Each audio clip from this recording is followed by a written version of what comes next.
Hindi nakapagtapos ng pag-aaral si Manuel at hanggang grade 4 lang ang kanyang natapos. Isa sa mga dahilan nito ay ang kawalan niya ng interes na pumasok sa klase.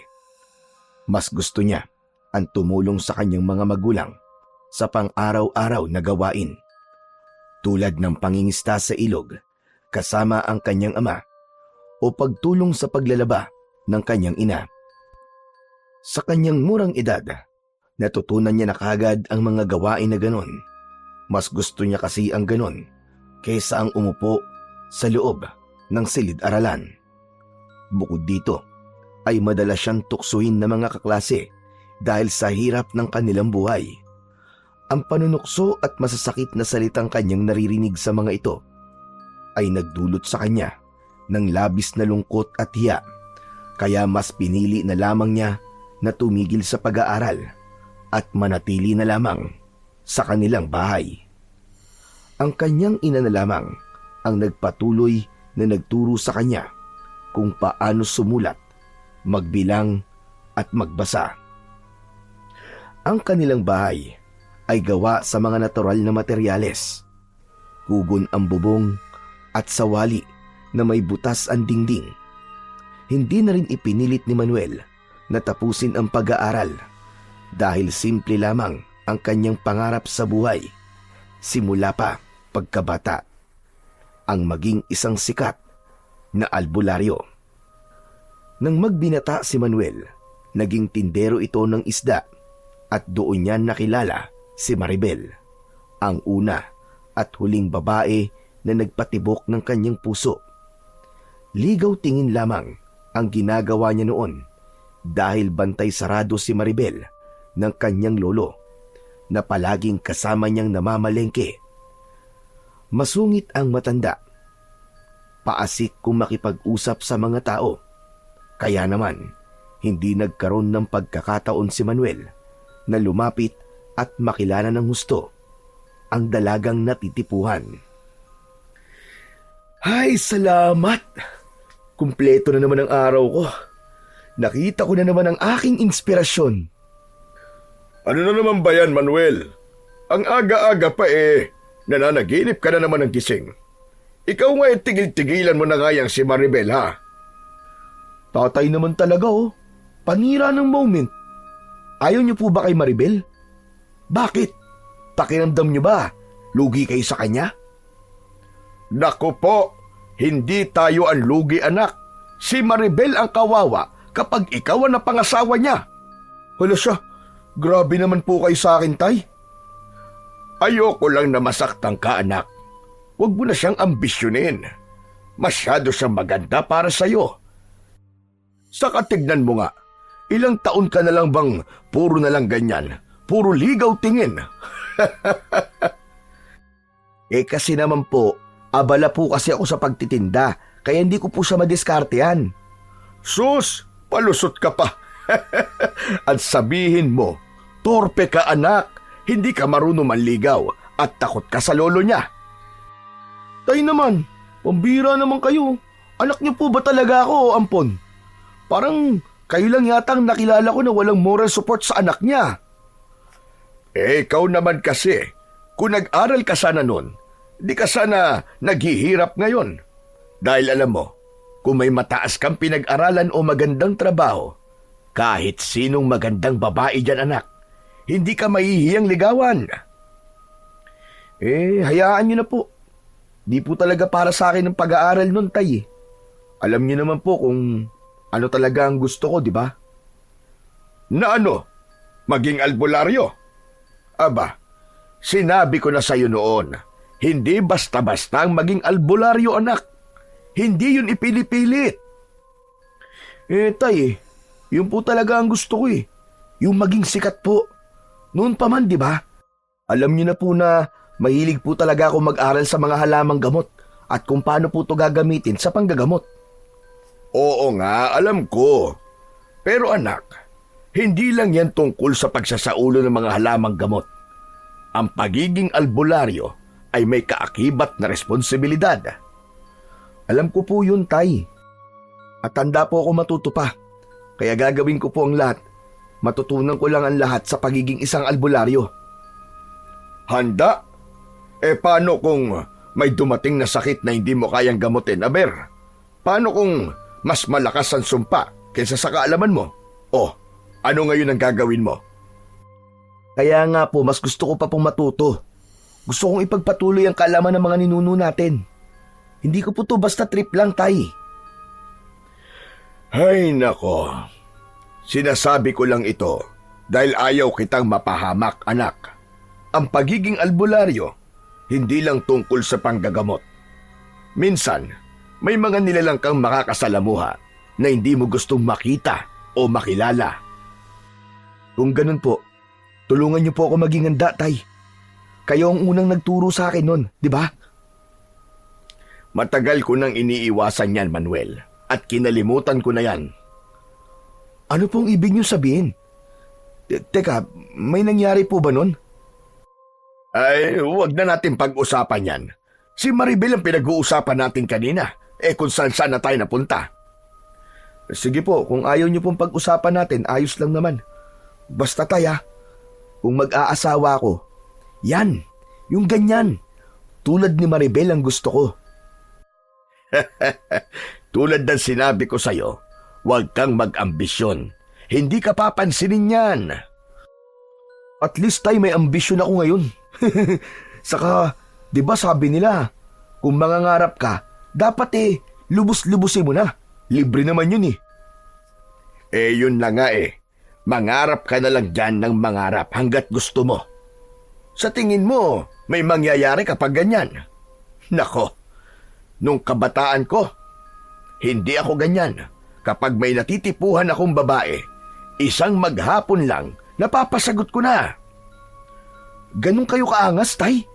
Bakit ilan po ba naging syota nyo nun? Aba, parang hindi ko yata mabibilang sa daliri ko. Bakit ba kasi hindi mo paligawan? Subukan mo. Ang totoo niyan, Tay, parang parang nahihiya po ako . Kita mo na. Di inamin mo din na torpe ka nga. Alam mo, Manuel, wala namang pagkakaiba sa pagiging busted ang hindi pagtatapat ng damdamin. Aba, parehas ka pa rin magiging broken-hearted. Isang araw, Tay, makakahanap din ako ng magandang tiyempo para makausap siya. Pero sa ngayon, masaya na po ako na makita siya araw-araw. Ay, nako, abay, ewan ko sa'yo. Kung ganyan ka mas mabuti pa na unahin mo na lang muna yung mga isda mo at wag ang babae. Tay naman yan na naman kayo sa kontra nyo . Hindi ko naman pinababayaan ng paninda ko . Baka di nyo nalalaman, Tay. Ako yata ang pinakamasipag na tindero dito. Sus! Ikwento mo na lang yan sa pagong. Habang nag-uusap sila, biglang lumapit ang lolo ni Maribel sa pwesto ng isdaan. Napalunok bigla si Manuel at agad na nag-ayos ng paninda. Pabili nga ako ng 1 kilo ng bangus. Siguraduhin mo sariwa, bata. Aba, syempre naman po, Lolo Ben. Heto po, bago pong huli ang lahat ng yan. Habang iniaabot ang isda, napansin niyang nasa likod ng matanda si Maribel. Nakangiti at bahagyang kumakaway sa kanya. Nanigas siya sa kanyang kinatatayuan. Hindi makapaniwala ang binata na sa unang pagkakataon ay nagpakita ng interes ang dalaga. Ay, binata! Abay, natulala na yata. Nasa na sukli ko? Abay, tatanghaliin na kami ng apo ko sa kahihintay . Ano ba't tulala ka dyan? Sorry po. Oo nga pala. Heto po ang sukli nyo. Abay, ganito lang ang sukli ko. Kulang to. Ayusin mo nga. Abay, tatanga-tanga to. Naku, pasensya na po, Lolo Mali po ang naiabot ko . Teka. Heto po. Salamat po sa pagbili sa amin. Tigilan mo yan, Yang mga mata mong kanina pa nakatingin sa apo ko. Bubulagin ko yan. Sinasabi ko sa'yo. May kumakatingin to parang naghuhubad. Napakamot na lang sa ulo ang binata sa tinurang yon ng matandang masungit. Naging kapansin-pansin ang mahihinang tawanan at bulungan ng mga kapwa niya tindero sa loob ng palengke. Ngunit hindi siya nahiya dahil sa nangyari. Bagkus ay natuwa pa siya dahil sa wakas, mismong ang lolo na ni Maribel ang nagpahiwatig na may gusto siya sa dalaga. Pakiramdam niya ay naka-first move na siya at sa pagkakataong yun, mas naging determinado siya na makahanap ng paraan upang magkakilala sila ng lubos ng dalaga na kanyang hinahangaan. Hoy, Manuel! Ano ba't natulala ka na dyan? Pambihira itong batang ito. Tay, nakita niyo po ba yung kanina? Nakita niyo po ba yun? Nakangiti siya at kumaway sa akin si Maribel. Oh, ano naman ngayon? Akala mo bang ibig sabihin nun gusto ka rin niya? Tay naman bigyan niyo naman ako ng konting pag-asa. Hindi naman masamang umasa, di ba? Pambihira naman kayo. Oo nga, hindi masama.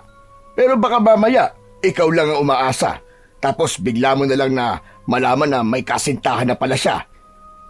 Naku, huwag naman po sanang ganun. Baka hindi ko po kayanin yun. O, kita mo na. Tapos mamaya, ako na naman ang magpapaliwanag sa'yo kung sakaling mabigo ka. Abay, maghanap ka na lang ng ibang babae, anak. Marami naman dyan.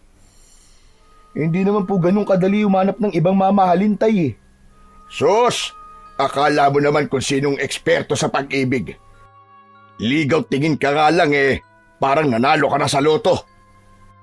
Tay, sandali. Paano po ba kasi manligaw po ng maayos? Baka naman po meron kayong teknik dyan. Baka meron po kayo maipapayo sa akin. Aba, ngayon mo lang naisipang magtanong. Simple lang yan, Manuel. Chicken pit. Maging totoo ka. Huwag kang matakot. Kausapin mo siya. Ipakilala mo sa kanya ang sarili mo. Ipakita mo ang totoong ikaw. Kung gusto ka niya, edi swerte mo. Kung hindi naman, edi maghanap ka ng ibang swerte mo. Ang dali niyo namang sabihin nun, tay. Pero ang hirap po gawin nun. Kasi naman, kung hindi mo susubukan, paano mo malalaman kung may pag-asa ka o wala, o di ba? Sa bagay, may punto po kayo dun. Sige. Susubukan ko. Pero kapag nabigo ako, kayo ang unang dapat mag-comfort sa akin, ha? Abay, natural. Ako nga itong unang nagsabi sa'yo na huwag kang umasa, di ba? Sa kabila ng kanyang kaba, nagpasya ang binata na sundin na ang payo ng kanyang ama. Kinabukasan, sakto namang mag-isa lang na namamalengke ang dalaga. Abot-abot ang kaba niya nang lumapit sa pwesto niya si Maribel. Magandang umaga, Maribel. Magandang umaga din naman. Anong bibilin mo? Kuya, okay ka lang ba? Para kasing namumutla ka eh. Relax ka lang. Di naman ako nangangagat eh. Hindi, wala to. Maaga kasi akong nagising kanina eh. Pagod lang to. Ba't mag-isa ka yata ngayon? Oo. Si Lolo kasi masama ang pakiramdam ngayon. Kaya ako na lang muna ang inutusan niya mamalengke. Pabili naman ako ng isda. Nako, tamang-tama. Dito ka bumili. Siguradong sariwan tinda ko. Ano bang gusto mo? Galunggong, tilapia, o baka naman bangus? Sa tingin ko bangus na lang. Magkano ba? Para sa'yo, discount na kagad. Pero teka, ako na ang pipili ng pinakamagandang bangus para sa'yo. Siguradong maganda to, ha? Oo, kasing ganda mo yan. Napangiti ang dalaga sa sinabi sa kanya ni Manuel. Naramdaman naman niya ang pag-iinit ng kanyang pisngi. Dali-dali niyang ibinaba ang tingin para itago ang pamumula ng kanyang muka. Ramdam na ramdam niya ang saya sa bawat biro ni Manuel At kahit na anong tangka niyang pigilan, hindi niya maipagkakaila na kinikilig siya. Ay naku, Manuel, ikaw talaga. Sige na nga. Magkano lahat? Wag na. Okay na yan. Libre na lang sa'yo. Parang regalo ko, ganun. Aba, baka naman malugi ka niyan. Sulit naman kung makikita kitang nakangiti palagi eh. Ikaw talaga. O, ito na. Bago ka pa makapagbitaw ng panibagong pambobola mo. Ha? Hindi Hindi ako nambobola.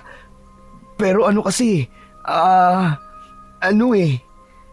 Ano? Kasi nga ano kasi ang totoo niyan gusto sana kitang yayain. Alam mo yun, yung bang lumabas tayo minsan. O kaya yung kumain tayo sa labas. Ha? Ako? Yayayain mo lumabas? Oo. Kasi gusto lang kitang makasama ng mas matagal eh. Hindi dito sa palengke. Hindi lang kapag bumibili ka ng isda. Gusto kitang makilala pa ng mas mabuti. Naku, Manuel. Pero syempre, kung ayaw mo, okay lang naman. Hindi kita pipilitin. Baka lang, alam mo na, baka may libre kang oras. Baka lang gusto mo. Siguro, pwede naman. Talaga? Ayos! Salamat, Maribel ha. Sa simpleng tagpo na yon, nakahanap ng dahilan si Manuel para kausapin ang dalaga araw-araw. Minsan, lumalabas na rin sila at maging sa palengke, kapag namimili na mag-isa ang dalaga, palagi silang nagkikwentuhan. Nagbibiruan sa bawat araw. Sa bawat kwentuhan, naging komportable sila sa isa't isa. Hanggang sa isang araw, dumating na ang pinakaaasam na sandali ng binata. Sinagot na siya ni Maribel. Naging madalas ang pagkikita nilang dalawa matapos ang maghapong pagtitinda ng binata sa palengke. Pero ang lahat ng yon, palihim. Nagtatago sila sa lolo ni Maribel hanggang sa isang araw. Nasa tabi sila ng ilog sa ilalim ng puno. Nagbukas ng saloobin ang dalaga. Manuel? Ano kasi... may gusto sana akong sabihin sa'yo. Bakit, Maribel? Ano yun? Tsaka, bakit parang ang seryoso mo yata? Teka. Kinakabahan tuloy ako eh. May nagawa ba akong mali? Wala kang nagawa, Manuel. Pero kasi, gusto ko lang malaman mo na kinakabahan na ako sa ginagawa natin. Baka makahalata na kasi si Lolo at mapagalitan pa ako. Alam mo naman kung gaano siya kasungit, di ba? Wala naman tayong masamang ginagawa. Oo, tama ka, Manuel. Wala nga tayong masamang ginagawa. Pero minsan kasi, alam mo yun, nakakapagsinungaling na ako sa kanya. Nakukonsensya na ako, Manuel. Ayoko na ng ganito. Ayokong palaging patago na lang ang pagkikita nating dalawa. Ayoko rin naman na laging nagtatago tayo eh. Pero natatakot akong harapin ang lolo mo eh. Parang laging galit sa mundo eh. Hindi mo ako naiintindihan eh. Kung gusto mo talaga ako, kailangan mo maging matapang. Kailangan mo siyang kausapin. Ano bang gusto mong gawin ko, mahal? Ligawan mo ko. Oh, akala ko ba tayo na? Bakit kailangan pa kitang ligawan ulit? Hindi. Ganito kasi yan. Gusto kong ligawan mo ko ng maayos. Kahit kunwari lang. Para naman may ideya si Lolo na alam mo na naligawan ako sa bahay at hindi sa kalsada lang. Please, Manuel. Ayoko kasi talaga na sinusuwayan lolo ko eh. Masasaktan siya kapag nalaman niyang nobyo na kita. Pero ni minsan, hindi ka man lang nagpakita sa bahay. Pero, ano kasi? Wala nang pero-pero, Manuel. Ano ka ba? Harapin mo ang lolo ko. Ayoko na ng pakiramdam na parang may mali sa ginagawa natin. O sige. Gagawin ko para sa'yo. Kaya lang sana, hindi niya ako pagbawalan na ligawan ka. Matanong ko lang, Maribel. Mabilis ba tumakbo ang lolo mo? Ba't mo naman natanong yan? Baka habulin ako ng itak eh. Ano? Sira ka talaga. Hindi ka na mahahabol nun. Matanda na yun eh. Huwag lang sa gabi. Ha? Wala. Hindi, may sinabi ka eh. Ano ka ba? Ang sinabi ko, mas gusto ko na lang nahabulin ka niya ng itak kesa ganito na nagtatago. Kailangan kasi niyang makita na seryoso ka sa akin at malinis ang intensyon mo. Matatanggap ka ni Lolo. Huwag ka mag-alala. Oo na. Gagawin ko na talaga para sa'yo. Mahal na mahal kita. Yan ang palaging tatandaan mo, ha? Huwag ka na sabing mag-alala eh. Mabait si Lolo. Pagtulog. Niloloko mo naman ako eh. Pero sige, bukas na bukas din ang hapon. Pupunta ako sa inyo para formal naman ligaw sa lolo mo. Ano? Di ba nga sinagot mo na ako? Kaya yung liligawan ko na lang ngayon ay ang lolo mo. Humanda ka, ha? Ba't ako kailangan humanda? Ikaw ang dapat magpakitang gilas para wala na tayong magiging problema. Basta. Akong bahala, mahal. Huwag ka na mag-alala. Kinabukasan ng hapon, maagang nagpaalam ang binata sa kanyang ama sa palengke. Matapos bumili ng prutas at dalhin ang paboritong bangus nilang regalo, tinahak niya ang daan patungo sa bahay nila Maribel.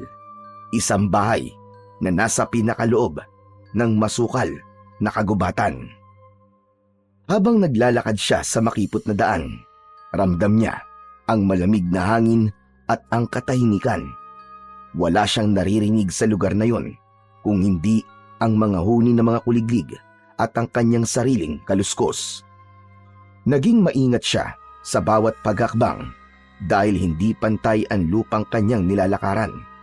May mga nakausling mga bato at malalaking ugat ng mga puno. Ang mga puno ay may mayayabong na dahon at malalapad na sanga na siyang halos tumakip sa sikat ng araw. Kaya naman, kahit hapon pa lang, ay nagmumukha ng paggabi na sa parting yun ng gubat. Matapos ang halos 1 oras na paglalakad, sa wakas ay natanaw na niya ang isang maliit na bahay na yari sa kahoy at pawid. Nakatayo ito sa gitna ng isang malinis na clearing. Napapalibutan ito ng bakod na yari sa kawayan. Nang tignan niya ang bahay, ay may isang parte doon sa bakuran na may mga nagkalat na buto ng mga hayop. Kinilabutan ang binata sa kanyang nakita. Parang gusto niyang umatras, pero dahil sa pangako niya sa kanyang nobya, nilakasan na lang niya ang kanyang loob. Sa wakas, ito na kaya ang bahay nila. Teka, bakit parang walang tao? Napakatahimik ah. Kahit na nag-aalangan, pumasok siya sa bakuran. Panay ang lingon ng binata. Hindi siya naging komportable, lalo na't naramdaman niyang parang may mga matang nakamasid sa kanya. Ang mga sanga ng puno parang sumusunod sa bawat galaw niya. Diyos ko po, sana naman ito yung bahay nila at hindi ako naligaw sa bahay ng mga aswang. Tulad dun sa mga kwento na napapakinggan ko nung bata pa ako. Ay naku naman, ano ba itong pinasok ko? Teka nga, tignan ko kung may tao. Tao po! Tao po! Tulad ng kanyang inaasahan, walang sumagot. Pero may narinig siyang yapak mula sa kanyang likuran. Bigla siyang lumingon, pero wala namang tao o hayop siyang nakita. Pero meron siyang nakitang mahabang anino mula sa kakahuyan. Ano to? Teka, Teka, kalma lang Manuel, kalma lang. Anino lang yan ng payat na kahoy o kaya hayop. Diyos ko, hindi yata ito yung bahay nila. Wala talagang tao eh. Teka, kailangan ko na makaalis dito. Lumabas siya sa bakuran at nagsimulang tumakbo paalis, pabalik sa baryo. Pero ilang sandali lang, napansin niyang parang iba na ang daan. Wala na yung malalaking puno. Napadpad siya sa maraming sagingan. Anak ng pambihira namang kamalasan to, oo. Naligaw pa yata ako. Ay, nako naman, Maribel. Nasaan ka na ba? Mas binilisan pa niya ang kanyang paglalakad. Hindi na siya lumilingon dahil sa kakaibang takot na kanyang nararamdaman ng mga oras na yon. Hanggang sa may narinig siya ulit na mga yapak. Pero ayaw niya nang lumingon sa pagkakataon na yon. Diretso lang siya sa paglalakad. Papadilim na. Pero di pa rin niya nahahanap ang daan palabas ng kagubatan. Sinasabi ko na nga ba eh. Naliligaw na nga ako. Kanina pa ako paikot-ikot dito ah. Muli ay may kaluskos siyang narinig. Ano ba? Sino ka ba na kanina pasunod na sunod sa akin? Sino ka ba? Magpakita ka sa akin! Hindi ako natatakot sa'yo! Magpakita ka! Harapin mo ako! Bigla siyang napahawak sa ulo nang may maramdamang bumatok sa kanya. Aray ko! Ano ba yun? Agad na napalingon si Manuel at nakita niya si Lolo Ben na nakakunot pa ang noo at matalim ang mga matang nakatingin sa kanya. Damuho ka! Kanina pa ako sunod na sunod sa iyo ah! Hindi ka sumasagot habang tinatawag kita! Po? Tinatawag niyo po ba ako? Eh wala naman po akong naririnig na tinatawag niyo ako eh. Saka hindi ko po kayo nakita na sumusunod sa akin. Alam mo, pasalamat ka't nakilala pa rin kita. Kaya kita sinundan. Hindi ba't ikaw yung tindero dun sa palengke? Abe, ano bang ginagawa mo dito sa gubat? Teka. Naguguluhan ako. Nakapagtataka naman. Ba't tinatanong kita? Anong ginagawa mo dito sa gubat? Ano po kasi. Dapat po, pupunta po ako sa inyo. Dadalawin ko po si si Maribel po. Ah! Ikaw na yon. Nabanggit ka nga niya sa akin kaninang umaga na may aakyat daw ng ligaw sa kanya. Kanina pa nga naghihintay doon sa bahay. Bakit ka nandito? Anong ginagawa mo dito sa sagingan? Yun nga po, Lolo eh. Naligaw po ako eh. Kanina pa po ako paikot-ikot. Naligaw? Paano kang maliligaw? Mula doon sa may pasukan doon sa bukana. Diretso lang naman ang daan papunta doon sa bahay ah. Yun naman po talaga yung dinaanan ko eh. Tapos may nakita po akong bahay. Ang akala ko nga po sa inyo yun eh. Wala pong tao kaya bumalik na po ako. Uuwi na po sana ako eh.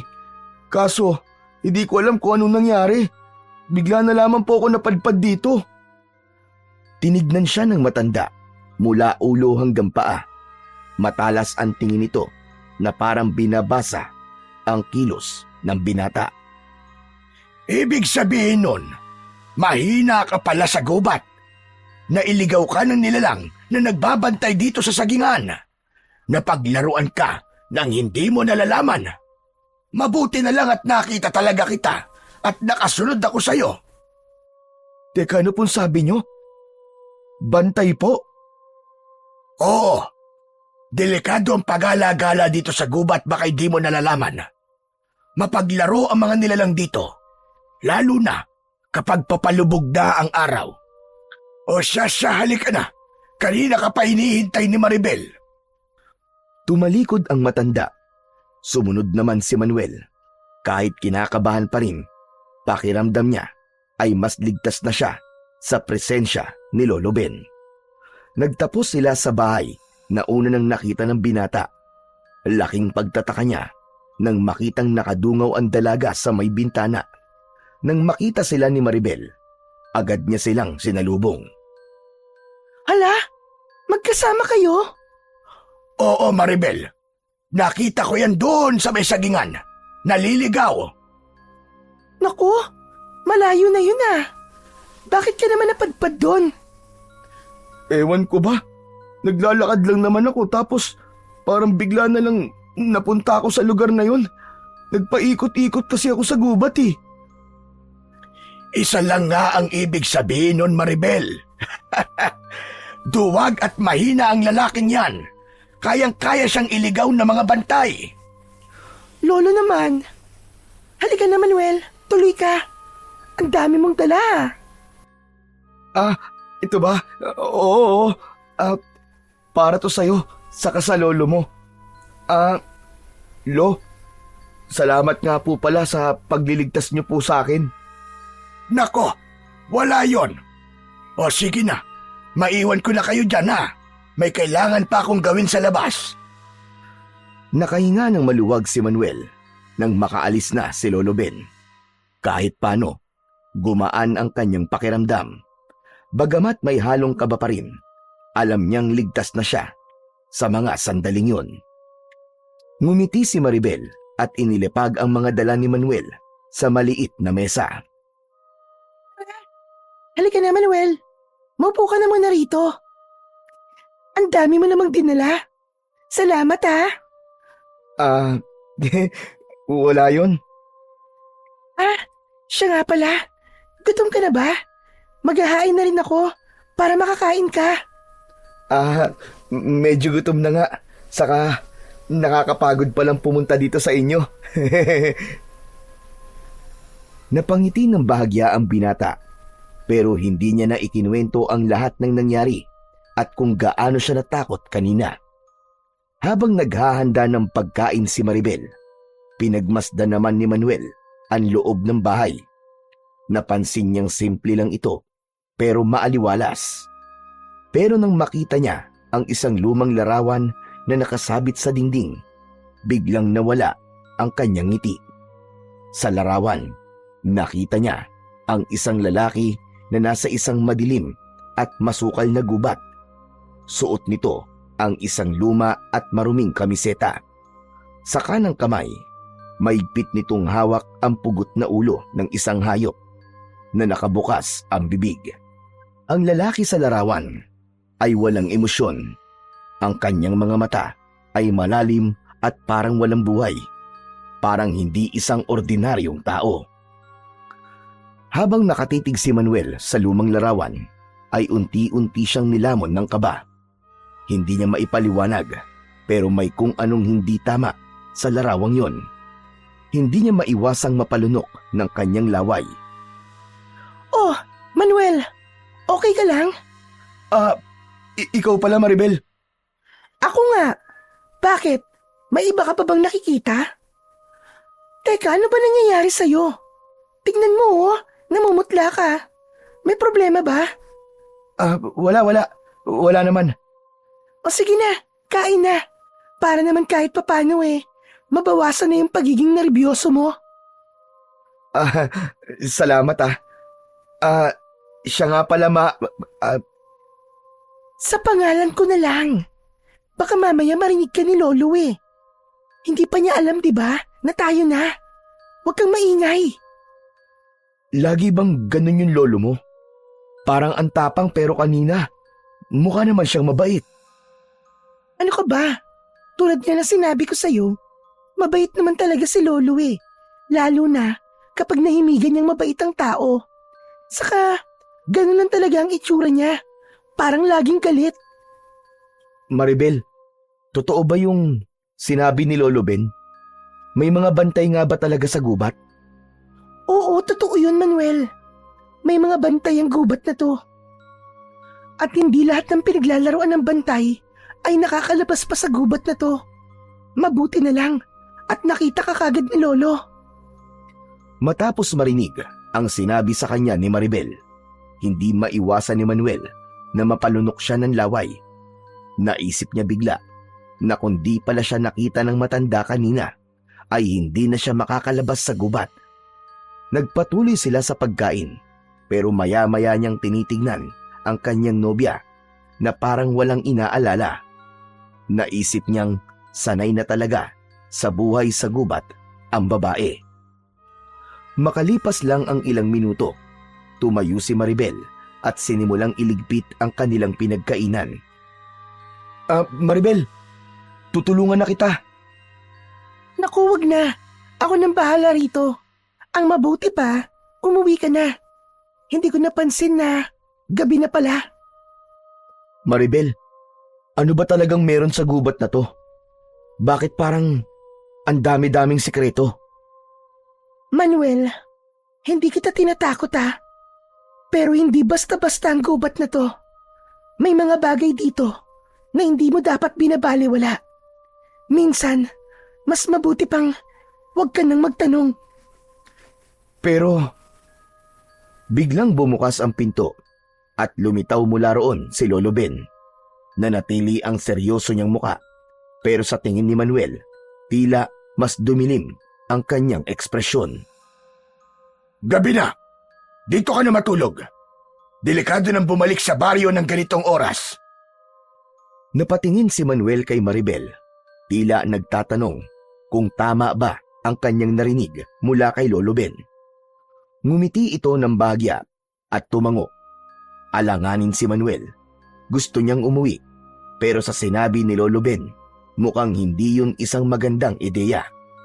At kung totoo nga may bantay sa gubat, baka hindi na siya makalabas kung pipilitin niya.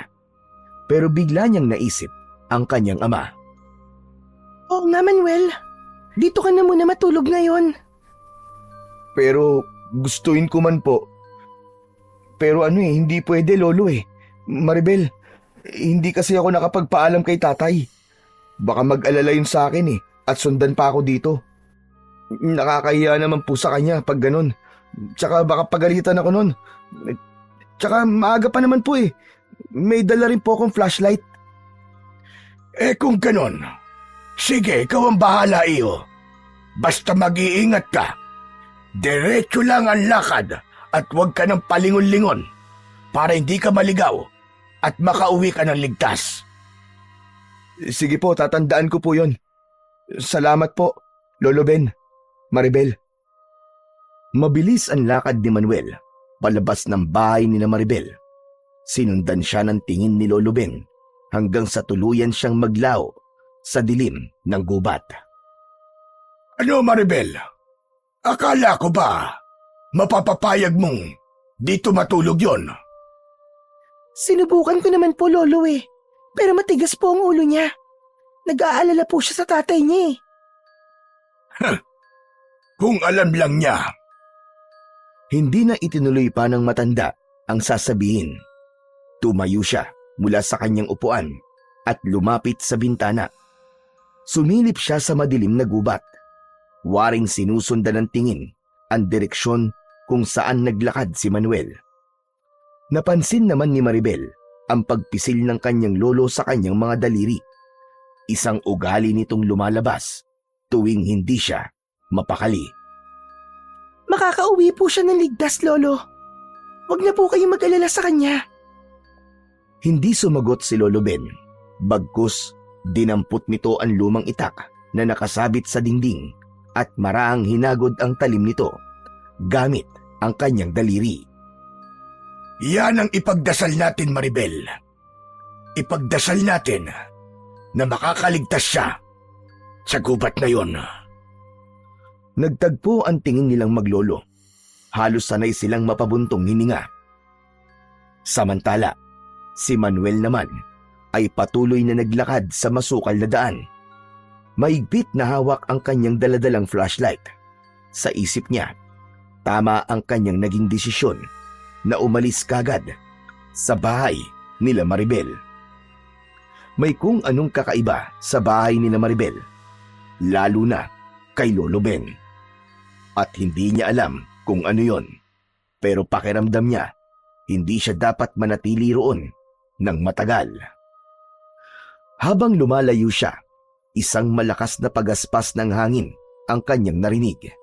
Naalala niya ang sabi ng matanda sa kanya. Kailangan diretso lang at huwag nang lingon ng lingon. Pero kalaunan, hindi na niya napanindigan. Lalo na't ang tunog sa likuran niya ay hindi na basta ihip ng hangin. Napagtanto niyang malalakas na hampasyon ng isang tila dambuhalang ibon na lumilipad sa itaas niya. Sumusunod sa bawat hakbang niya. Sinasabayan pa yon ng isang kakaiba at nakakakilabot na tunog ng paghinga. Malalim, parang sabik at gutom na gutom. Nagsimula na siyang kabahan. Bumilis ang tibok ng kanyang puso. Hindi niya na nakayanan. Mabilis na siyang lumingon. At dun na nga niya nakita ang isang nilalang na nakalutang sa hangin. Ang kalahating katawan nito ay walang pang-ibabang bahagi. Mistulang pinutol mula sa baywang. Mahahaba ang mga kuko nito at meron itong malalapad na pakpak na siyang lumilika ng nakakatakot na tunog sa hangin. At sa isang iglap, bumulusok ito pababa, papunta sa kanya. Ah! Ah! Aswang! Wala na siyang pakialam kung tama pa ba ang tinatahak niyang daan. Ang tanging mahalaga ay makalayo siya sa nilalang na yon. Sa labis na takot, nadapa siya sa isang nakausding ugat. Tumilapon ang kanyang dalang flashlight, ngunit agad niya rin itong dinampot at pinailaw muli. Hindi na niya nakita pa ang manananggal. Tumingin siya sa paligid. Hinihingal, nanginginig ang buong katawan. Tahimik na. Parang wala na ang presensya nito sa paligid. Ngunit pagtayo niya, napagtanto niyang wala na siya sa tamang daan. Nagsimula ulit siyang maglakad, pero napansin niya kagad na tila pabalik-balik na naman siya sa lugar na yon. Nang ilawan niya ang paligid, agad siyang kinilabutan nang makita ang sagingan. Anak ng... Kung mamalasin nga naman, oo. Bakit nandito na naman ako?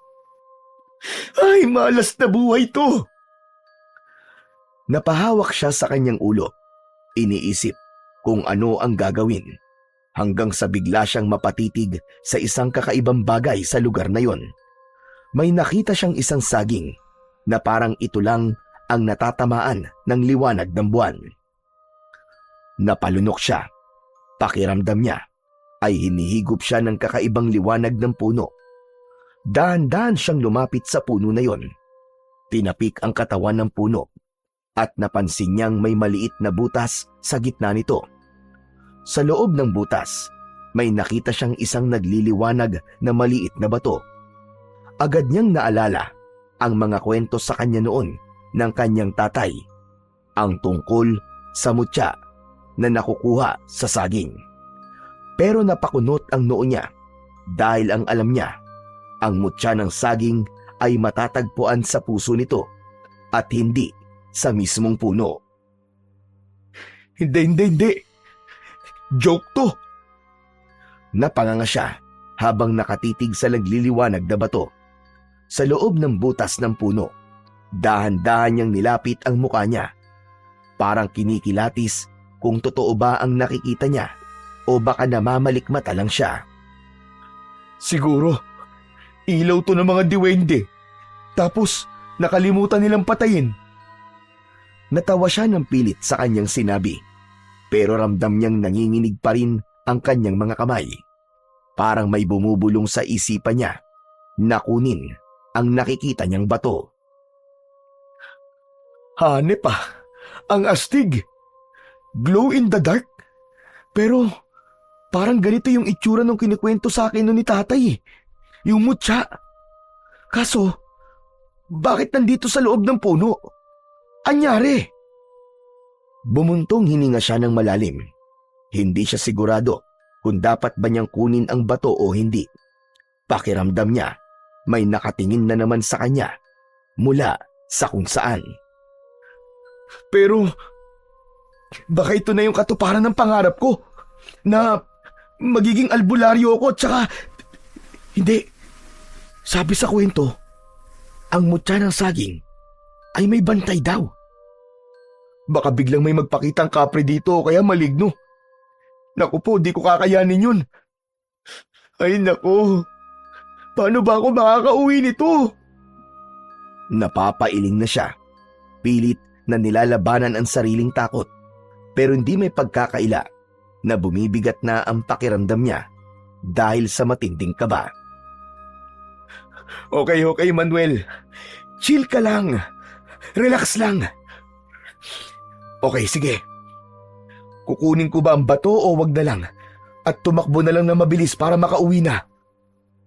Napakamot siya sa kanyang ulo sa dami ng kanyang iniisip. Teka. Pero minsan lang ito mangyari. Sasayangin ko pa ba? Ito na yung sagot. Yung susi. Saka, baka may powers to. Kaya kong labanan yung manananggal. O kaya yung kapre o kahit yung kahit na anong bantay na nandito. Napangiti siya. Pero bago pa siya nakapagdesisyon kung kukunin niya ang mutya o hindi, biglang lumamig ang kanyang paligid. May naririnig siyang parang umuungol. Agad siyang napako sa kanyang kinatatayuan at ang kanyang buong katawan ay parang naging bato dahil sa takot. Huwag mong kunin ang hindi sa iyo. Agad na nabaling ang paningin ng binata sa isang puno. Sa likod nun, may isang matangkad na anino. Isang nilalang na hindi niya maaninag ng buo, pero alam niyang nakatitig sa kanya ang mga mata nito. Ikaw ang dahilan kung bakit ako naliligaw eh. Akin na to ngayon. Pinalakas niya ang kanyang loob at mabilis na ipinasok ang kamay sa loob ng butas at hinablot ang mutya. Biglang lumakas ang hangin. Napangiti siya. Pilit niyang pinapalakas ang loob niya. Hindi niya nainisip kung tama o mali ang kanyang ginawa. Mabilis niyang ipinasok ang kamay niya sa loob ng butas at hinablot ang mutya. At ang aninong nasa likod ng puno ay biglang gumalaw. Ikaw lalaki, sinabi ko na sa'yo na huwag mong kunin ang hindi sa iyo. Sa isang iglap, dahan-dahang lumitaw mula sa likod ng puno ang nilalang. Matangkad ito, hindi normal na tangkad. Ang ulo nito ay may hahalin tulad sa parang isang matandang unggoy. Pero ang katawan ay malatao. Payat at mahaba ang mga braso at ang mga daliri ay matutulis. Ang mga mata nito ay nanlilisik at kulay dugo na animoy nagbabaga sa madilim na gabi. Napaatras si Manuel, hawak-hawak ang mutya sa kanyang palad. Wag! Huwag ka lalapit! Lumayo ka! Lumayo ka sa akin! At bago pa siya maabot ng nilalang, mabilis siyang tumakbo. Tumakbo nang hindi na lumilingon. Napapamura pa siya sa kanyang isip. Anak na teteng talaga oh! Kung minamalas ka nga naman! Ano ba kasi itong kalokohang ginagawa ko? Naku naman oh, Maribel! Ba't mo ba ako pinapunta dito sa inyo? Tumakbo siya ng tumakbo ng walang tigil hanggang sa naramdaman niya ang mainit na bagay na nasa kanyang kamay. Napatigil siya at pinagmasdan ang mutya. Naalala niya ulit ang kwento. Ang mutya ng saging ay kailangan lunukin para magkaroon ng bisa. Tama! Mutya nga to! May kapangyarihan to! Magiging albularyo na ako! Ayos! At sa unang pagkakataon, hindi natakot ang kanyang nararamdaman, kundi pananabik. Dahan-dahan niyang inilapit ang mutya sa kanyang bibig at sa isang iglap, nilunok niya ito ng buo. Ramdam niya ang mainit na pagpasok ng mutya sa kanyang lalamunan. Gumuhit pa ito, paibaba sa kanyang tiyan. Sa isang iglap, nakita niya na wala na siya sa loob ng sagingan. Biglang luminaw ang paligid. Parang biglang luminaw ang tamang daan pauwi. Hindi niya alam kung ano ang nangyari, pero ramdam niya ang kakaibang sigla at lakas sa kanyang katawan. Muli siyang tumakbo ng mabilis, ngunit bago pa siya tuluyang makalabas sa gubat, muli niyang nakita na nakasunod na naman sa kanya ang manananggal. Anak ng teteng, oo! Ikaw na naman! Nanlaki ang kanyang mga mata. Napasigaw siya sa takot at mabilis uling tumakbo. Pilit na tinatakasan ang aswang. Hindi na niya inalintana ang mga sanga na humahampas sa kanyang katawan at ang malalaking ugat ng puno na kanyang natatapakan. Ang mahalaga sa kanya ay makalayo na sa lugar na yon. Sa sobrang takot, hindi niya na namalayang nakalabas na pala siya ng gubat. Pagtingin niya sa paligid, nasa harap na siya ng kanilang bahay. Mabilis siyang sumampa sa hagdan at kinalampag ang pinto ng malakas. Tay! Tay, buksan niyo to, Tay! Tay, bilisan niyo! Patuloy siyang kumatok. Halos mabali na ang kanyang kamay sa lakas ng pagpalo sa pinto. Pakiramdam niya, kahit nasa pintuan na siya ng kanilang bahay, may presensya pa ring nakabantay sa kanya. Nagmamasid sa dilim. Maya-maya pa, bumukas ang pinto ng kanilang bahay. Oh, Manuel! Ano ba nangyayari sa'yo? Abay, ba't parang hinahabol ka ng masamang loob? Tay, hinahabol nga po ako. Tay, may aswang, may bantay tapos yung ano po, yung mutya ng saging. Napatigil bigla si Tatay Edgar sa kanyang narinig. Napakunot ang noo nito at biglang naningkit ang mga mata. Mula sa pag-aalala, unti-unting nagbago ang ekspresyon nito. Ngayon, halatang may halong galit at inis. Agad niyang hinila ang anak, papasok ng bahay at pabagsak na isinarado ang pinto. Ano ba sinasabi mo? Anong kalokohan niyang pinasok mo, Manuel? Sabihin mo nga, saan ka ba talaga galing? Sabihin mo! Kasi po, Tay, ang totoo, dinalaw ko po si Maribel sa kanila. Yung bahay po nila, Tay, naroon po, sa gitna po ng gubat. Ano ka mo? Nasisiraan ka na ba? Nagpaabot ka ng gabi sa gitna ng gubat? Ano ka ba naman, bata ka? Sa kayong sinasabi mong humahabol sa'yo. Teka. Huwag mong sabihing kumuha ka ng mutya. Mas lalo pang dumagundong ang kaba sa dibdib ni Manuel. Basang-basa siya ng pawis. Nanginginig pa rin ang kanyang katawan. Tumango siya at napayuko. Halos hindi niya magawang tumingin sa muka ng kanyang ama. Hayop na bata ito. Hindi mo ba alam kung anong ginawa mo? Bakit mo kinuha yun? Alam mong hindi basta-basta kinukuha ang mutya. Hindi yan isang laruan, Manuel. Tay, wala na po ako nagawa eh. Nandun na ako. Nakita ko na eh. Tsaka Tay, matutupad na po yung pangarap ko, di ba? Napailing si Tatay Edgar sa sinabi sa kanya ni Manuel. Huminga siya ng malalim sa katinignan ng anak na para bang hindi makapaniwala sa ginawa nito. Sinusundan ka baka mo ng bantay? Ano yung nakita mo? Tay, yung katawan niya po, parang parang sa tao po, pero yung mukha niya, nakakatakot po talaga. Parang isang unggoy, natuyot, tapos mapupula po yung mga mata niya. Ang nilalang na sinasabi mo ay isang nilalang na tinatawag namin nun na puknat.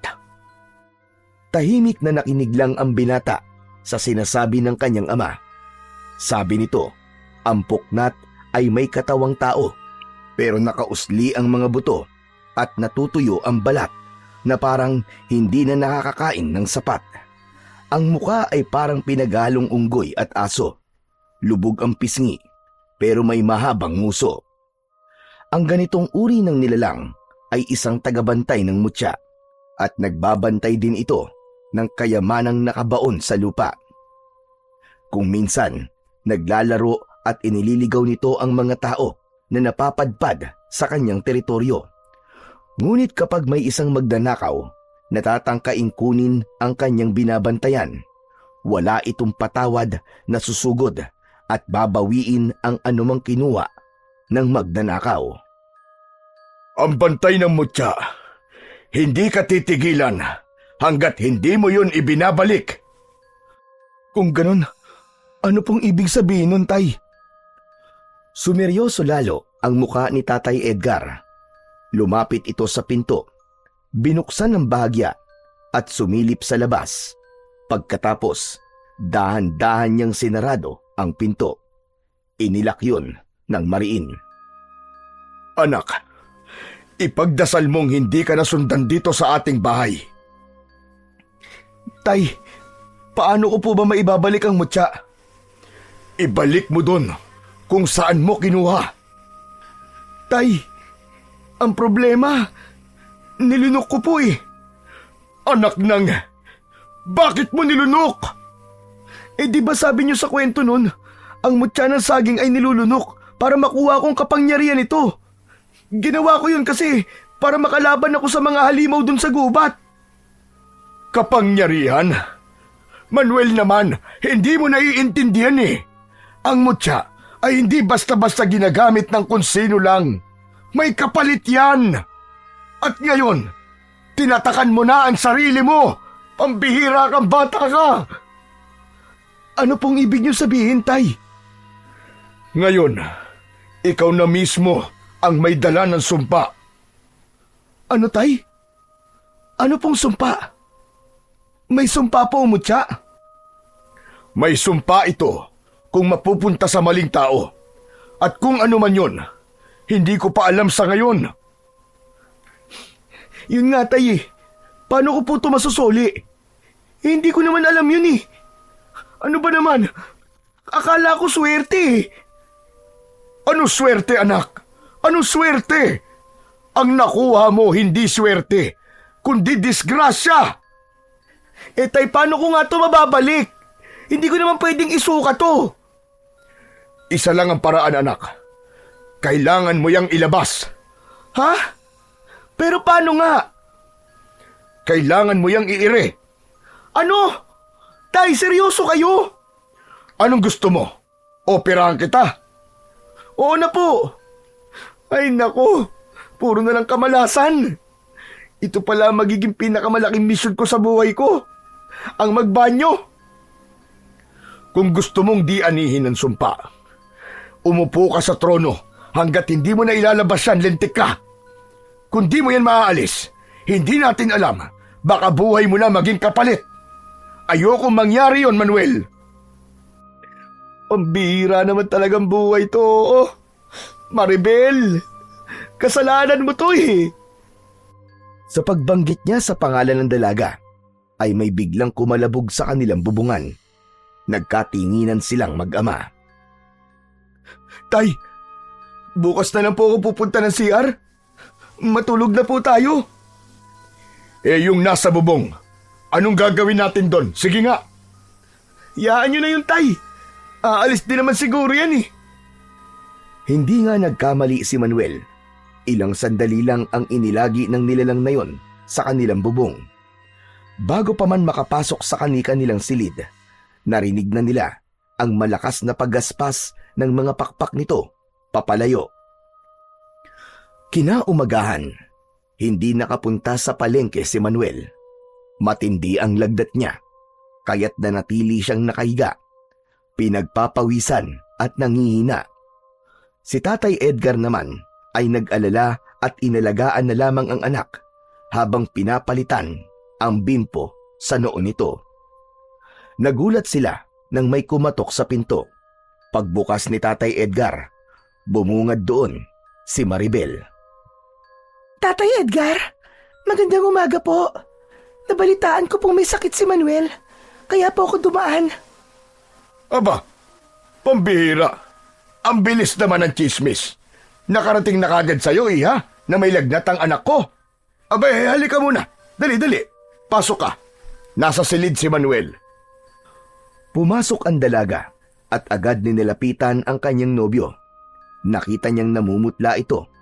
Nakapikit pero gising. Dahan-dahan niyang hinawakan ang kamay ng binata.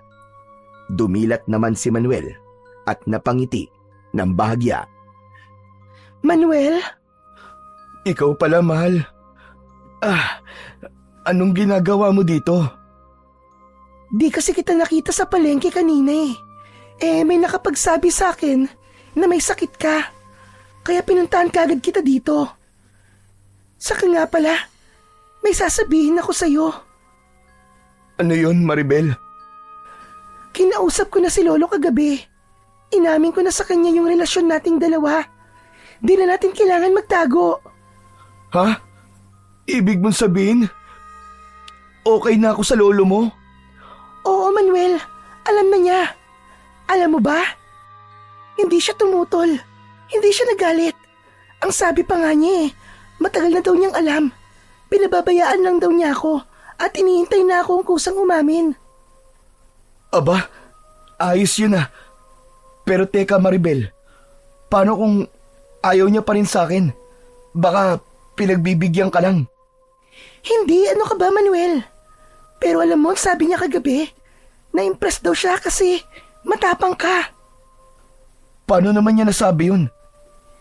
Hindi ko alam. Basta yun lang ang sabi niya eh. Gusto daw niya kasi sa lalaki na para sa akin, yung matapang at handa kong ipaglaban. Nasabi lang niya siguro na matapang ka kasi nagpumilit ka pa rin umuwi kahit gabing-gabi na.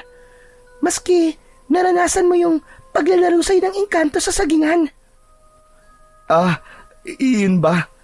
Akala ko kasi kung ano na eh. Teka, ano ba yung nangyari sa'yo? Ba't bigla ka nagkasakit yata? Hindi ko nga rin alam eh kung bakit ako biglang nagkasakit. Magpagaling ka kagad ha. Heto, may dala akong sabaw at ulam. Kumain ka. Maribel, ang gusto ko sanang kainin yung panis. Ha? Bakit ka naman kakain ng panis? Ano kasi, Gusto mo ba sumakit yung tiyan mo at magtai ka? oo kailangan kasi. Nako, Manuel, mabuti pa. Kainin mo na yung dalang pagkain ng nobya mo. Di yan masarap kapag di na mainit. Kung ano-ano pa sinasabi mo sa kanya. Kumain ka na lang. Napansin naman niya ang kakaibang pahiwatig ng kanyang ama. Parang sinasabi nito na huwag sabihin sa kanyang nobya ang tungkol sa mutyang nilunok niya. Nagpatianod na lamang ang binata at sinakyan ang trip ng tatay niya. Agad niyang inayos ang sarili at inabot ang pagkaing nasa kamay ni Maribel. Ako na. Susubuan kita, Manuel. Aba, ang swerte ko naman yata ngayon. Tigilan mo na nga ako, Manuel. Pagaling ka muna bago ka magpatawa. Matapos siyang pakainin ng dalaga, tumayo na ito at inayos ang dala niyang mga gamit. Napansin naman ito ni Manuel at agad na nagtanong. Teka, Maribel, aalis ka na kaagad? Oo, mahal. Kailangan ko pang bumalik sa bahay eh. Alam mo naman si Lolo, di ba? Hindi sanay yun na matagal akong wala sa bahay. Sayang naman pala. Gusto ko pa sanang subuan mo ulit ako mamayang tanghalian eh. Ang sarap kasi kumain. Pag ganyan ang ganyan eh. Parang gusto ko magkasakit araw-araw. Ano ka ba naman, Manuel? Huwag ka nga ganyan. May sakit ka na nga eh. Puro ka pa rin kalokohan. Magpagaling ka kagad ha. Babalik ako bukas para tignan kung bumuti na ang pakiramdam mo. Salamat, mahal ah. Ingat ka sa pag-uwi. Bago umalis ang dalaga, saglit pan tumingin si Maribel kay Tatay Edgar at magalang na nagpaalam. Tatay Edgar, alis na po ako. Pakibantayan na lang po ng mabuti si Manuel.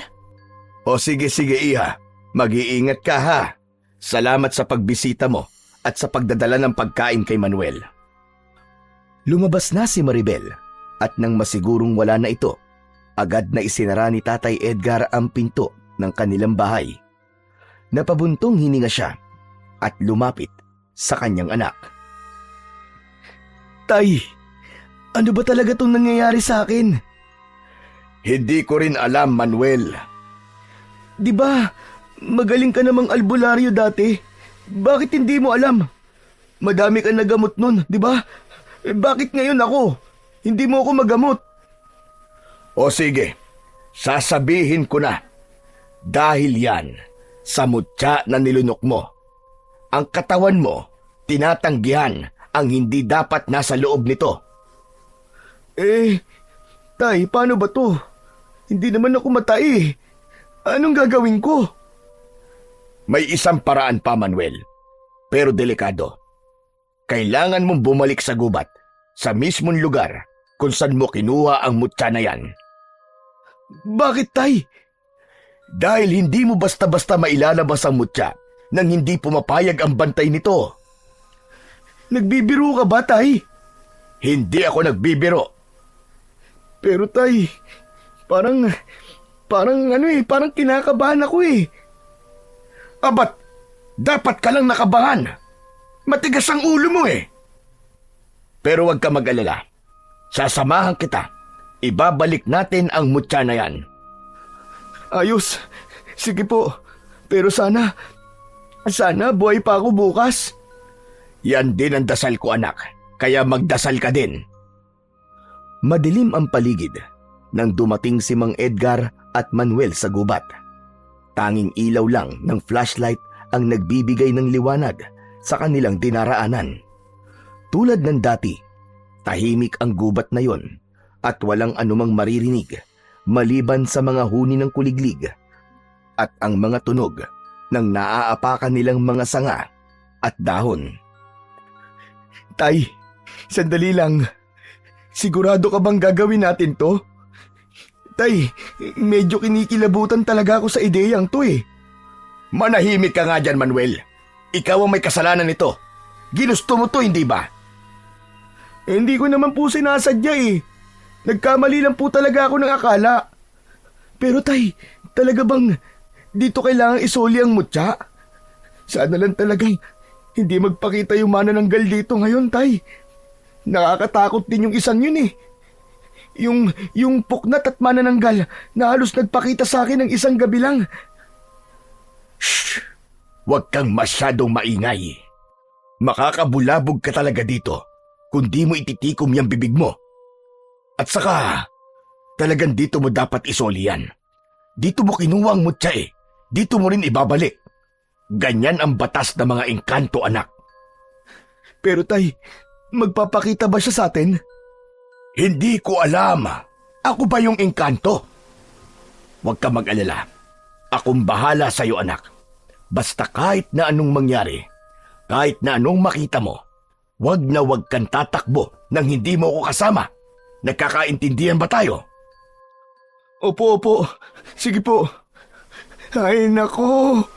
Wag lang sana talaga akong atakihin sa puso. Magsisimula na ako, anak. Tabi-tabi po. Kami po'y humihingi ng paumanhin sa aming paggambala. Wala kaming masamang intensyon. Nais lang po naming isauli ang mutyang hindi dapat kinuha.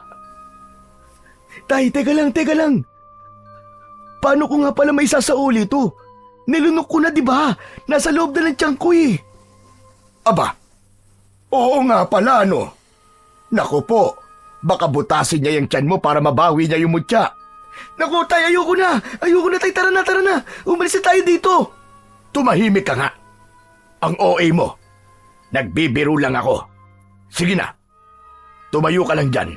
Kasi iniistorbo mo ko eh. Biglang lumamig ang paligid. May mahinang ungol na nagmumula sa likuran ng isang puno. Lumakas din ang hangin at unti-unting lumitaw ang isang malaunggoy na nilalang. Dahan-dahan itong lumapit sa kanila. Nagsalita ito kahit di naman bumubuka ang bibig. Kayo, anong kailangan nyo? Bakit kayo nandito sa aking teritoryo?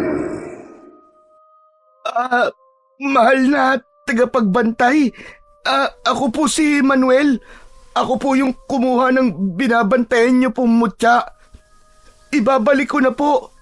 Huwag na po kayong magalit. Ibabalik mo. Ngunit, bakit mo kinuha sa simula pa lamang ang hindi naman sa iyo? Kasi akala ko po kasi sinuwerte ako dahil nakakita ako nun eh. At ngayon, nalaman mong hindi ka swerte, kaya gusto mong isauli? Opo. Pakiusap po. Pakiusap tagabantay. Kunin niyo na po. Hindi ko na yan kukunin sa'yo. Ano po? Ano pong ibig niyo sabihin na hindi niyo na po kukunin to? Kayo po ang bantay ng mutya, di ba? Oo, tama ka. Ako nga ang bantay ng mutya. Pero matagal na akong pagod. Ilang siglo ko nang binabantayan ang mutya na yan. Nakita mo, nakuha mo. Kaya ibig sabihin, ikaw na ang bagong bantay ng mutya. Hindi na ako. Ikaw na ang bahala dyan. Ha? Pero, tagabantay, paano po ako ngayon? Ang mutyang yan, kapag nasa katawan na ng isang tao, sumasalib na ito at nagiging isa na sila. Hindi na ito basta-basta maaalis pa. Ganun po ba, tagabantay? Pagmamayari na po ng anak ko ang mutya. Tama ka. Siya na ang bagong may-ari nito. Siya na ang tagapangalaga ng mutya. Wala na akong magagawa dyan. Matagal ko nang gustong magpahinga. Pero, tagabantay, mangyaring nagkasakit ang aking anak. Paano naman siya? Hindi mo na maibabalik yan. Pero huwag kang mag-alala. Hindi mamamatay ang iyong anak. Pero tagabantay, sakit lang naman ang naibigay nito sa akin eh. Buti sana kung may kapangyarihan na ibinigay ito sa akin. Meron. May kapangyarihan ang mutya na yan. Pero ikaw lang ang makakatuklas niyan sa tamang panahon. Tandaan mo, hindi lahat ng biyaya ay madali. May kaakibat din ito na pagsubok at responsibilidad. Sa isang iglap, naglaho ang bantay. Parang usok na tinangay ng hangin. Naiwang nakatanga si Manuel, habang ang tatay Edgar naman niya ay tila nag-iisip ng malalim. Tay, wala na po ang tagapagbantay. Ano na pong gagawin ko ngayon? Siguro, mag-ingat ka na lang anak at alamin kung anong kaya mong gawin gamit ang mutya na nasa loob ng iyong katawan. Pambihira naman talagang buhay ito. Napakamalas ko naman talaga. Ang gusto ko lang naman maging sikat na albularyo ako. Matapos ang kakaibang pangyayari sa loob ng gubat, tuluyan ng tinanggap ng binata ang kanyang kapalaran bilang bagong tagapangalaga ng mutya. Wala naman siyang magagawa kundi tanggapin ng mutya at ang anumang dala nito sa kanyang buhay. Pero lumipas ang mga araw, linggo at buwan. Wala namang nagbago sa kanya. Isa pa rin siyang simpleng tindero sa palengke. Masayahin at minsan ay tamad kapag walang benta. Nanatili siyang malapit sa kanyang ama at higit sa lahat, patuloy ang matibay nilang relasyon ng nobya niyang si Maribel. Kahit alam na ng lolo nito ang tungkol sa kanila, hindi pa rin nagbago ang pagtrato sa kanya. Hindi naman siya naging biglang mayaman o naging bantog na albularyo. Wala. Normal lang ang buhay niya. Kaya kalaunan, kinilimutan na rin niya ang tungkol sa mutya. At isang araw, habang nakatambay sila ni Maribel sa ilog, napatingin bigla si Manuel sa kasintahan.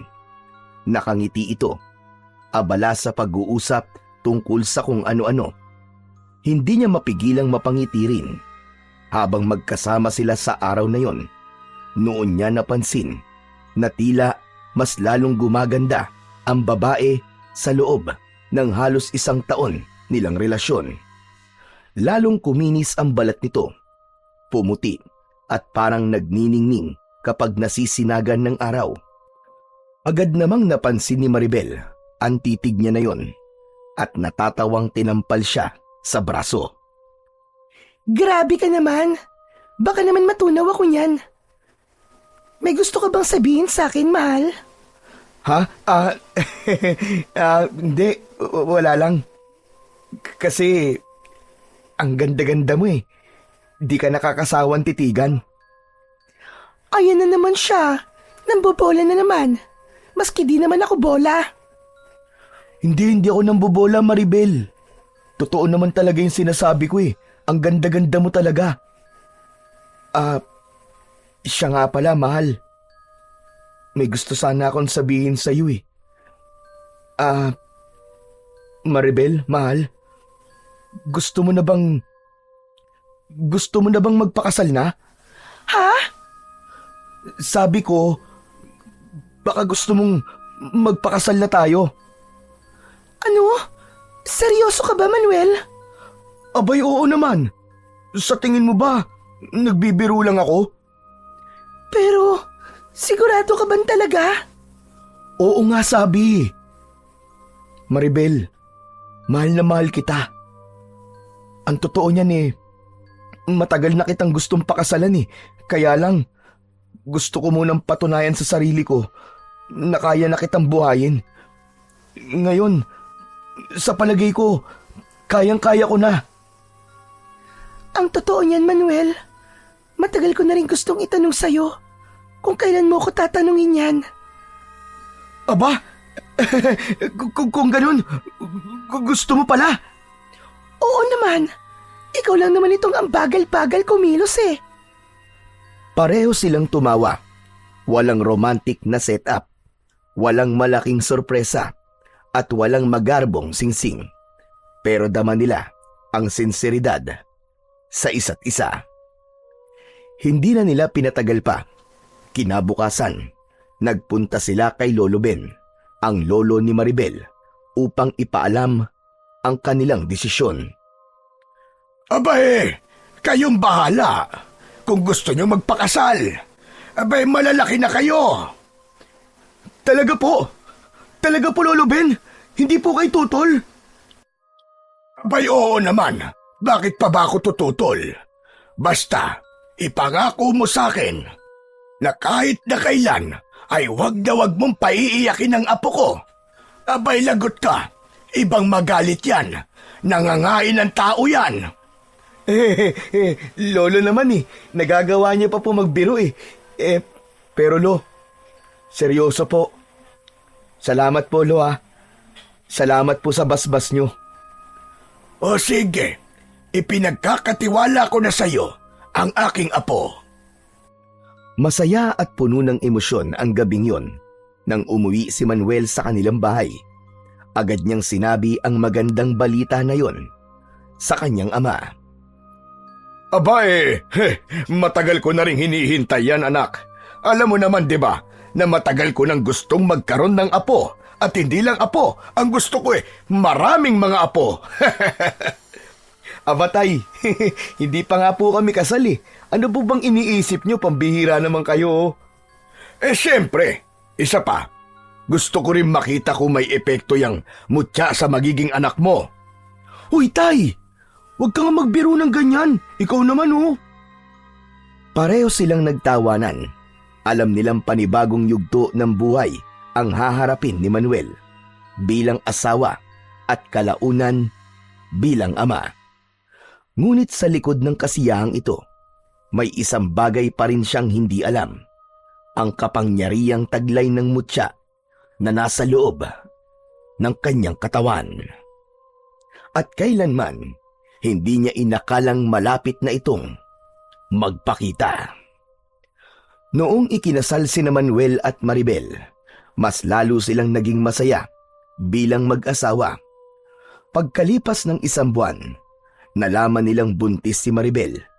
Para kay Manuel, isa itong panibagong biyaya sa buhay niya. Sa baryo na sila nanirahan, binigyan sila ng ama ni Manuel ng kaparte sa lupa nito malapit sa kanyang bahay. At doon, tahimik at maayos silang namumuhay. Hanggang isang araw, isang hindi inaasahang pangyayari ang nagbago ng lahat. Isang matandang lalaki ang dumating sa kabilang bahay at humihingi ng tulong sa kanyang ama para magamot. Abay, nako Kalusyo. Alam niyo naman na halos ilang dekada na po kong hindi nang gagamot. Kung di niyo po na itatanong, simpleng tindero na lang po ko ngayon. Di ko ho kayo matutulungan sa sakit niyo. Mabuti pa ho, magpatingin na lang po kayo sa mga tunay na doktor. Sila po ang nakakaalam kung ano po ang tamang gamot sa sakit nyo. Kalusyo, pasensya na po talaga kayo, hane. Dahil sa pagtangging yun ni Mang Edgar sa matanda, malungkot na tumalikod ang matanda. Pero bago pa man ito tuluyang makaalis, bigla itong nahimatay sa tapat ng bahay ng mag-asawa. Sa sobrang pagkataranta, napilitan si Manuel na subukang tulungan ito. Wala siyang inaasahan, pero sa paghawak niya sa matanda, isang mainit na enerhiya ang biglang dumaloy mula sa kanyang kamay. At sa isang iglap, lumakas at bumangon ang matanda na parang walang nangyari.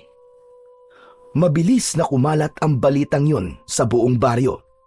Sabi ng iba, meron ng bagong albularyo sa kanilang lugar. Ilang araw lang ang lumipas, dinagsana ng mga may sakit ang bahay nila. May pilay, may babae na may komplikasyon sa ipinagbubuntis, may mga kanser, kinulam, binarang at iba pa. Masaya ang lahat sa natuklasang kakayahan ni Manuel. Habang pinagmamasdan ni Manuel ang dagsa-dagsang mga tao sa kanilang bahay, hindi niya mapigilang mapangiti. Para siyang hindi makapaniwala sa nangyari. Ang pangarap niya dati na maging isang sikat na albularyo ay natupad nang hindi niya inaasahan. Sa loob lamang ng ilang araw, naging tanyag na siya sa buong baryo at pati na rin sa mga karatig na lugar. Nasa harap siya ng bahay nila nang lumapit ang kanyang ama. Nakangiti ito habang nakapamulsa. Halatang pinagmamasdan siya mula pa kanina. Aba anak, parang natuwa ka yata ha sa bagong trabaho mo. Tay, hindi ko po akalain. Dati ho, isipin nyo, pinapangarap ko lang po ito eh. Tapos ngayon, heto na ako. Tignan nyo tay, isa na po akong albularyo at hindi lang basta-basta albularyo. Isang sikat po na albularyo. Ako na po ang hinahanap ng mga tao para magpagamot. Tama ka Manuel. Hindi ko din akalain na may ganito kang kakayahan. Pero Manuel, napapansin ko naman, mukhang gustong-gusto mo ang ginagawa mo. Kaya ayos yun. Ang importante naman mahal mo ang ginagawa mo. Oo nga tay, di ba dati pangarap ko lang talaga to tapos ngayon natupad na. Naging albularyo na nga po ako katulad nyo. Pero ngayon tay, sa tingin ko, mas magaling pa po yata ako sa inyo eh. Loko ka talagang bata ka. Pero anak, seryoso, natutuwa talaga ako para sa'yo. Isa kang biyaya sa mga tao, Manuel. Siguro, yan ang epekto ng mutya sa'yo. Oo tay, mukhang ganun na nga po. Akala ko nun, sakit lang po ang ibibigay ng mutyan to. Yun pala, may kapalit na kapangyarihan. Pero anak, tandaan mo ito ha. Huwag kang magmamalabis sa kapangyarihan na yan. Alam ko naman yun, tay. Kaya sisiguraduhin ko pong gagamitin ko po ito sa tama. Ayoko naman po na maging kagaya ko ng ibang manggagamot na puro pera lang po ang iniisip. Yan, maganda yan. Diyan tayo magkakasundo. Pero anak, hindi mo rin maiiwasan na may mga taong susubok sa'yo. Hindi lahat matutuwa sa kakayahan mong yan. Hayaan mo sila, tay. Ang mahalaga sa akin ngayon, nakakatulong po ako sa mas nakakaraming tao. Tama yan anak, at nandito lamang ako para gumabay sa'yo. Oh, kayo mag-ama. Puro na lang kwentuhan. Kumain na muna kayo. Nako, ang bait-bait naman talaga ng misis ko.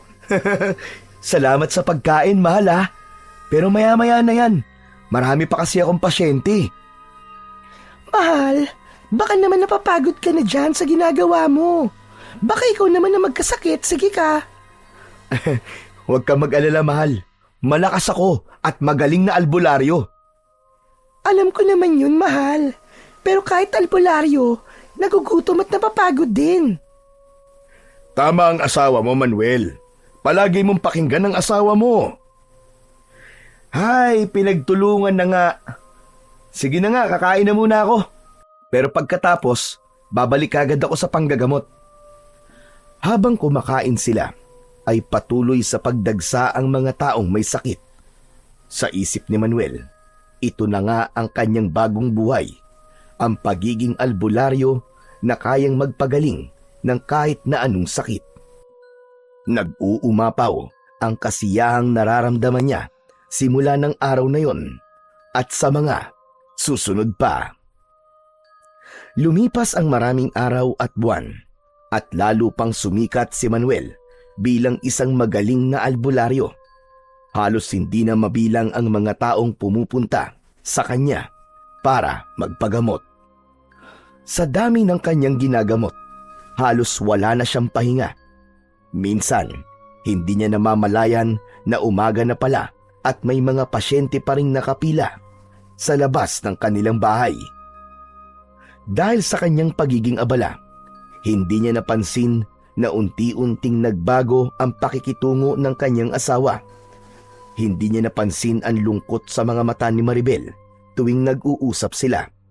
Ni hindi niya namalayan na kabuwanan na pala nito at ilang araw na lamang ay manganganak na ito.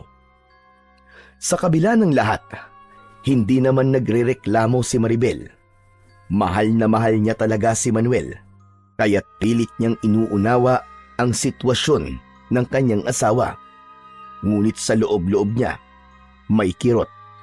Ilang gabi na rin siyang lihim na umiiyak. Nakatalikod kay Manuel habang mahimbing itong natutulog mula sa maghapong pagod. Gustuhin man niyang magsabi ng saloobin, ngunit pinipili na lamang niyang itago ang sama ng loob at ipakita sa kanyang asawa na ayos lang siya. Manuel, may pasyenteng dumating. Akala ko ba, pahinga mo ngayong araw? Di ba, nangako ka sa akin na mamamasyal tayo sa ilog? Bago pa man siya makasagot, ay bumungad na sa kanilang pinto si Don Reden at ang asawa nito. Ito ang pinakamayamang tao sa kanilang bayan. Nagulat pa nga si Manuel na lalapit sa kanya ang isang mayaman at tinitingalang tao. Pagtingin pa lang niya sa mga ito, halata na sa kanilang muka ang labis na pag-aalala. Namimilipit sa sakit ng tiyan ang kanyang asawa. Agad na humingi ng tulong sa kanya ang lalaki. At sinabing ilang beses na silang nagpadoktor at ilang albularyo na rin ang nilapitan nila para sa kondisyon ng kanyang asawa. At siya na lang ang huli nilang pag-asa. Manuel, ano na? Pero hindi siya nakinig sa kanyang asawa. Hindi niya kayang tumanggi sa taong nangangailangan ng kanyang tulong. Agad siyang lumuhod sa harap ng babae at marahang hinawakan ang tiyan nito.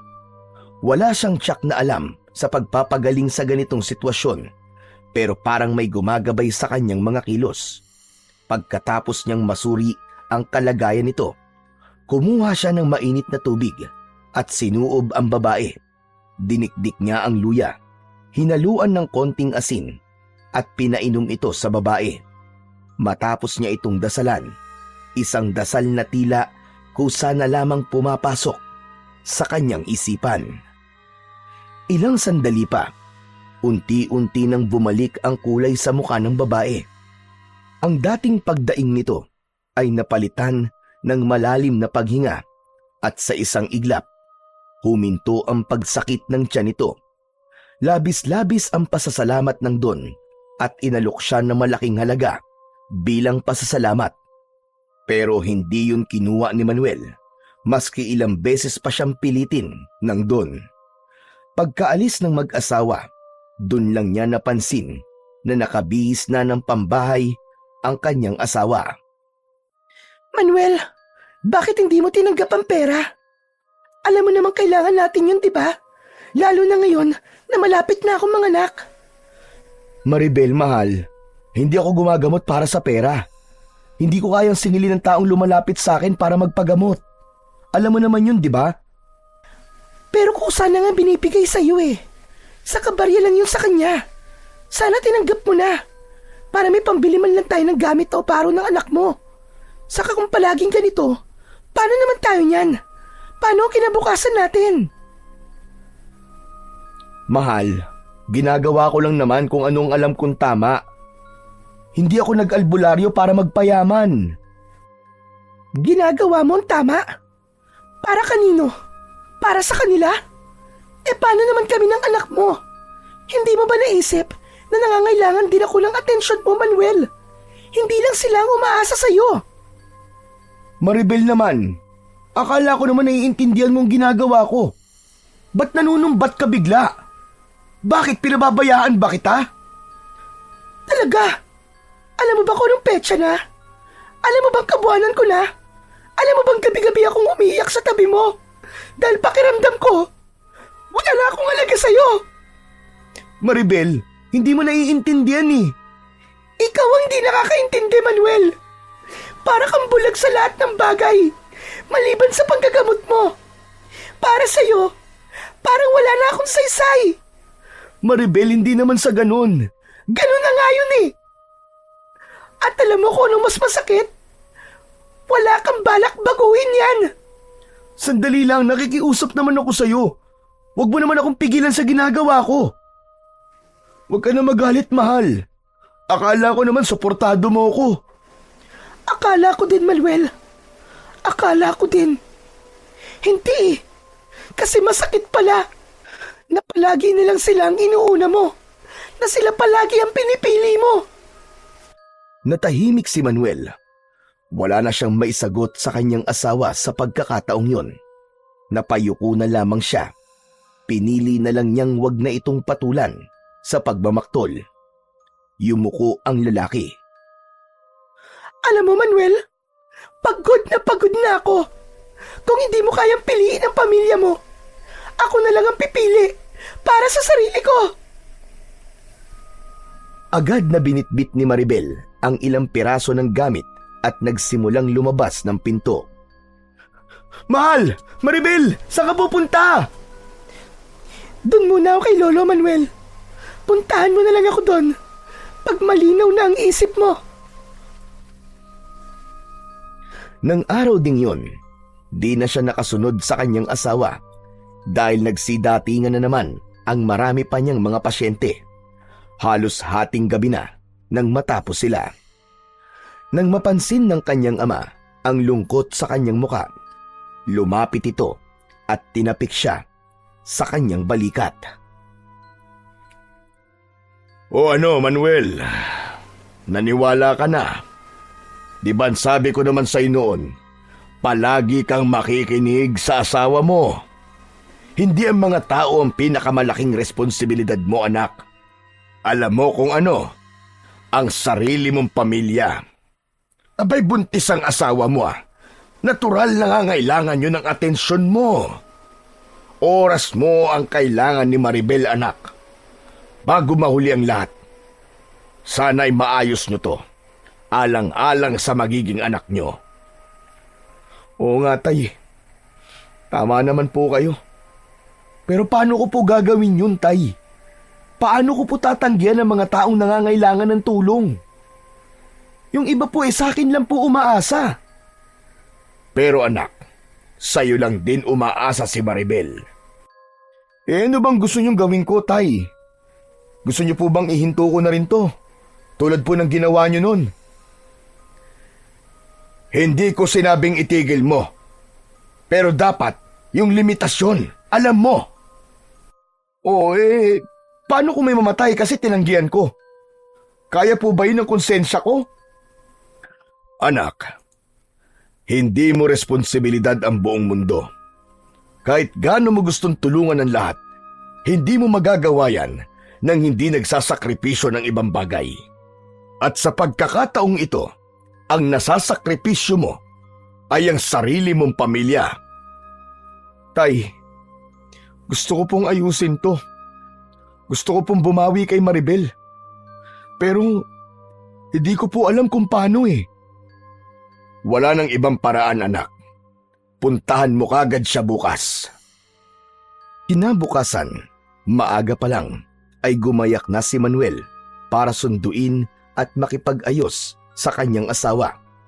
Pero saktong-sakto na paglabas niya ng bahay, ay isang masamang balita ang agad na sumalubong sa kanya. Anak, may masamang nangyari. Yung asawa ni Don Reden, patay na. Ha?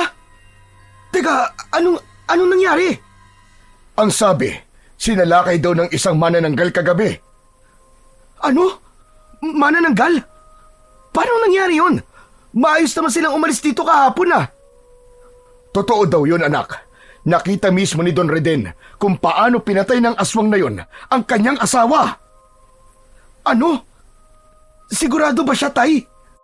Sabi niya, nung pumasok siya sa kwarto nila, nakita niyang nasa ibabaw ito ng asawa niya. Mukhang babae daw pero walang iba bang katawan. Nakalaylay ang pakpak at ang mukha raw, hindi niya makakalimutan. Maputi, matalim ang mga mata at ang dila, manipis na parang patalim. Lumipad daw ito nang makita siya. Diyos ko, manananggal nga yun. Pinilit niyang habulin ang manananggal, anak. Pero mabilis daw ang manananggal. Lumipad dito palayo bago pa siya makakuha ng itak o makatawag ng tulong. Nang balikan niya ang asawa niya, abay wala ng buhay. Wakwak ang tiyan at wala ng lamang loob. Hindi maaari ito. At ngayon, anak, nag-aalburoto si Don Reden. Sinasabi niyang kailangan mahuli ang nilalang na yun. Tama naman siya, tay. Hindi natin pwedeng hayaang manatili dito ang halimaw na yun. Isa pa, anak, may isang bagay pa dapat mong malaman. Ano ho yun, tay? Ang sabi ni Don Reden, mukhang pamilyar daw sa kanya ang mukha ng manananggal na yon. Ano, tay? Pamilyar sa kanya? Teka, ano pong ibig niyong sabihin? Hindi niya matiyak. Pero ang sabi, baka daw isa sa mga kilala natin dito sa baryo. Biglang may dumating na grupo ng mga tao. Tulad ni Tatay Edgar, ay may dala din silang masamang balita. Marami sa kanila ang nawalan ng mahal sa buhay ng madaling araw. Ang mga ito ay namatay sa hindi maipaliwanag na paraan. Habang nakikinig si Manuel, unti-unti siyang kinabahan. Lalong bumigat ang kanyang pakiramdam nang sabihin ng isa sa kanila na may napansin silang kakaibang koneksyon sa mga biktima. Iisa lang daw ang nag-uugnay sa kanila. Lahat sila ay naging pasyente niya. Sa narinig, tila siya binuhusan ng malamig na tubig. Hindi niya magawang magsalita agad. Hindi niya alam kung paano ipapaliwanag ang nangyari. Napansin niya na ang mga tao ay unti-unting lumalayo sa kanya. Ang tingin nila sa kanya ay may halo ng pagdududa. Mabuti pa, anak. Puntahan mo na yung asawa mo. Ako nang bahala dito, sige na. At mukhang mas makakabuting doon ka na lamang muna. Sige tay, salamat po. Agad na lumakad na ang lalaki. Pagdating naman niya sa bahay ni Lolo Ben, narinig niyang umiiyak ng malakas si Maribel. Nanginginig ang kamay nito habang yakap-yakap ang isang maliit na puting kahon. Sa isang iglap, parang gumuho ang mundo ni Manuel.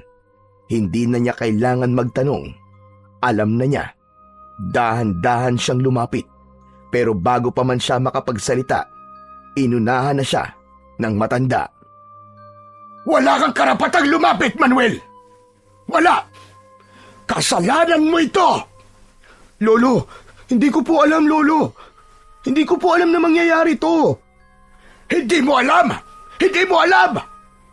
Napabayaan mo ang sarili mong asawa.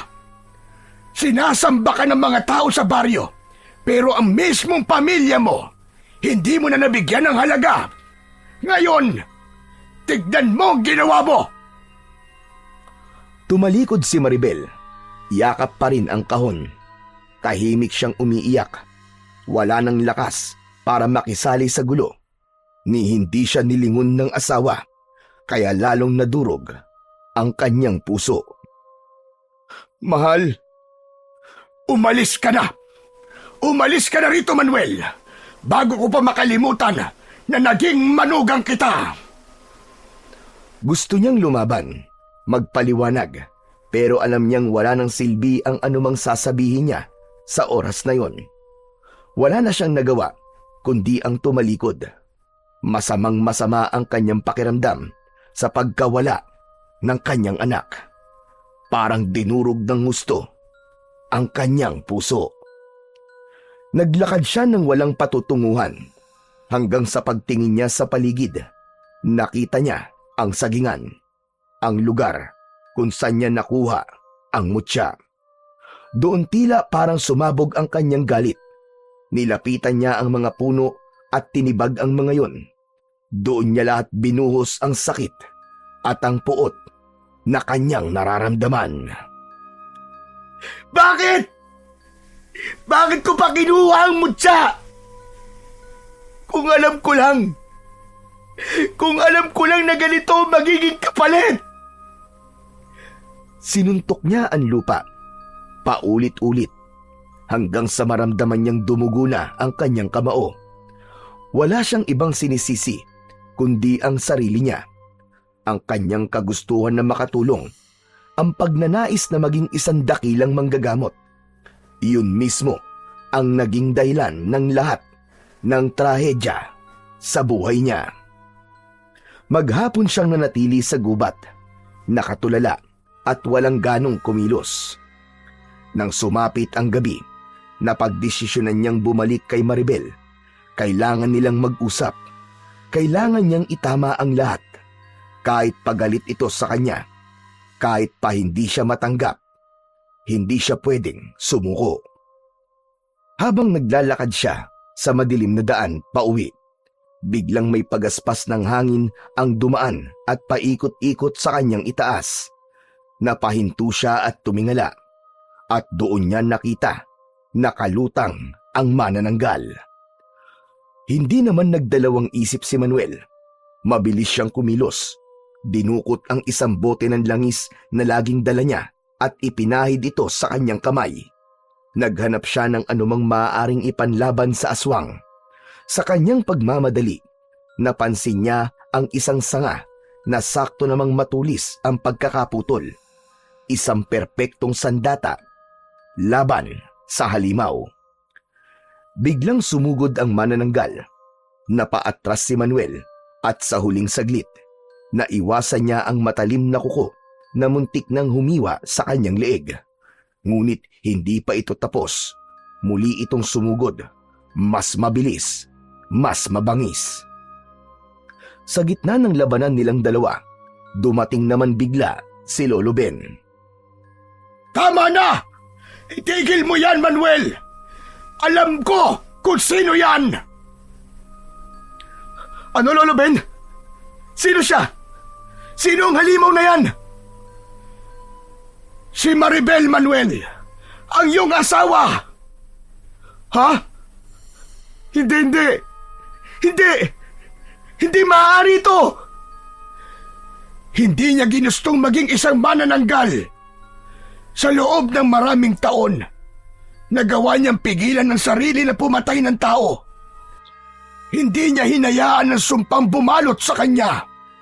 Ngunit nang mamatay ang inyong anak, doon na siya tuluyang bumigay. Hindi totoo yan, Lolo Ben, hindi totoo yan. Ni minsan, hindi ko naman siya nakitang naging aswang Dahil ang isang manananggal, nawawalan ng kakayahang maging aswang kapag nabuntis. Yun ang dahilan kung bakit namuhay siya bilang isang normal na tao. Ipinanganak niyang patay ang bata. Wala na siyang dahilan para pigilan ng sarili niya. Ibig sabihin, siya ba ang pumatay sa mga naging pasyente ko? Tama ka, Manuel. Dahil sila ang sinisisi niya kung bakit ka nawalan ng oras sa kanya. Kung bakit namatay ang anak niyo. Napakuyom ang kamao ni Manuel. Gusto niyang tumakbo at hanapin si Maribel. Ngunit may isang bagay pang bumabagabag sa kanya. Tumingin siya sa matanda at sa unang pagkakataon, pinagmasdan niya itong mabuti. At doon niya nakita ang suot nitong kwintas na may nakasabit na isang estampita. Gawa sa maliit na papel na may larawan ng isang lalaki. Nakabalot ito sa plastik. Pamilyar ang larawan sa kanya. Ito ang lalaking nakita niya sa larawan na nakasabit sa bahay ni Lolo Ben noon. Ikaw? Ikaw ang nasa larawan? Tama ka, Manuel. Dati akong isang antingero at manunugis ng aswang. Marami na akong napatay. Ngunit ang pinakamatinding labang ko, ang pinakahuling aswang na napatay ko, siya ang dahilan kung bakit nandito tayo ngayon. Ano, Lolo Ben? Ano pong ibig niyong sabihin? Ang sumpa, Manuel. Ang sumpa na ibinigay sa akin ng mga aswang na naghihiganti. Hindi ako ang pinatay nila. Sa halip, isinumpa nilang ang magiging anak ng anak ko ang magmamana ng dugo ng isang halimaw. At ang sumpang yon ay kay Maribel na punta. Kay Maribel? Doon tuluyang naunawaan ni Manuel ang lahat. Tumingin siya sa matanda. Puno ng determinasyon ang kanyang mga mata. Hindi maaari ito. Ililigtas ko siya, Lolo Ben. Ililigtas ko ang asawa ko. Kung yun ang desisyon mo, gawin mo ang lahat para siya ay iligtas. At sa gabing yon, hinarap ni Manuel si Maribel, hindi bilang kalaban, kundi bilang isang asawa na handang iligtas ang kanyang pinakamamahal. Sa gitna ng kanyang anyong halimaw, tinawag niya ito. Hinayaang marinig ni Maribel ang kanyang tinig, ang kanyang mga pangako. Mahal, nakikiusap ako sa'yo. Bumalik ka na! Maribel! Bumalik ka na! At sa huli niyang pagsigaw, unti-unting may malakas na hangin ulit sa itaas. Bumulusok pababa ang aswang. Bumalik ito sa kanyang putol na katawan at umiiyak na lumuhod sa harap niya. Manuel! Manuel, patawarin mo ako! Wala kang kasalanan, mahal ko. Wala kang kasalanan. Tapos na ang lahat. Tapos na. Mahigpit na niyakap ni Manuel ang kanyang asawa. Ngunit bigla siyang may naalala. Ang mutya ay nasa loob pa rin ng kanyang katawan. Ito ang mutyang nagbigay sa kanya ng kakayahang manggamot. At ngayon, naisip niyang ito rin ang magiging susi upang alisin ang sumpang bumalot kay Maribel. Ang mutya, ibinigay ito sa kanya. Para sa kanya at para sa kanyang pamilya. Sa sandaling yon, tila naunawaan na niya ang tunay na dahilan kung bakit hindi niya ito nakita sa puso ng saging noon. ang mutya na nasa kanya mismo ay lalabas hindi mula sa anumang prutas o puno, kundi mula sa kanyang sariling puso. Huminga siya ng malalim at ipinatong ang kanyang palad sa dibdib. Nakiramdam siya hanggang sa maramdaman niyang uminit ang kanyang dibdib. Ang mutya parang gumagalaw paakyat ng kanyang lalamunan. Sa isang iglap, mula sa kanyang bibig ay lumabas ang isang maliit na bato, ngunit may makapangyarihang liwanag. Lumutang ito sa ere at kusang lumapit kay Maribel. Napapikit ang babae at kusang napanganga ang kanyang bibig. Nagsimulang manginig ang katawan ni Maribel nang pumasok sa kanyang katawan ang mutya. Naramdaman niya ang matinding init at sakit. Napasigaw siya ng malakas, pero sandali lang yon dahil ang hirap na kanyang pinagdadaanan ay napalitan kagad ng biglang paggaan ng kanyang katawan. Naramdaman ni Maribel na wala na ang uhaw niya sa dugo at laman ng tao. Lolo! Lolo! Wala na sumpa! Wala na po sumpa, Lolo! Normal na po ko! Diyos ko! Patawarin niyo po ako sa mga nagawa ko! Salamat po! Dahil wala na po sumpa sa aking katawan! Matapos ang gabing yon, nagkasundo ang mag-asawa. Hindi na sila bumalik sa baryo at pinili na lang na manirahan sa gitna ng gubat kasama si Lolo Ben. Hindi na sila bumalik dahil kahit alam nilang nawala na ang sumpa, hindi na sila matatanggap doon ng mga tao. At tiyak nakamumuhian siya ng mga tao kung sasabihin niyang tinalikuran na niya ang kanyang pagiging albularyo. Doon bumuo sila ng bagong buhay. Nagkaroon sila ng maraming anak, malulusog, malalakas, at walang bahid ng sumpa. Hindi man marangya ang kanilang buhay, pero puno ito ng pagmamahal, pangunawa, at kapayapaan. Sa kabila ng lahat ng pinagdaanan nila, natagpuan nila ang tunay na kahulugan ng isang pamilya. Hindi sa kung saan ka nakatira, kundi sa kung sino ang pinili mong makasama habang buhay.